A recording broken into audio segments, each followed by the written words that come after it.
Pero syempre, yung tayo lang yung makakatawid. Tama, kasi baka mamaya tumulay dun yung mga tralalilo tralala. Tingnan mo yung gagawin ko, Tankdemic. Maglalagay lang ako ng 4 na obsidian. At 2 Uy. dito. Gagawa ba tayo ng portal? Hindi! Manood ka lang! Dapat yung sahig, obsidian din ha. Tapos, dito natin ipupwesto yung note block. Note block? At ang observer. Sunod naman ang sticky piston. At ang honey block. Uy, masarap to honey block. Uy, wag mong kakainin yan.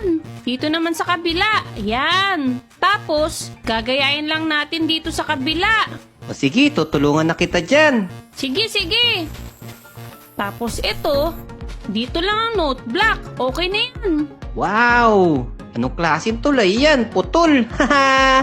Naku, wag mong mamalitin yan. Tara dito, ipapakita ko sa iyo kung paano gumagana yan. O sige, Ready ka na? ready na. Okay.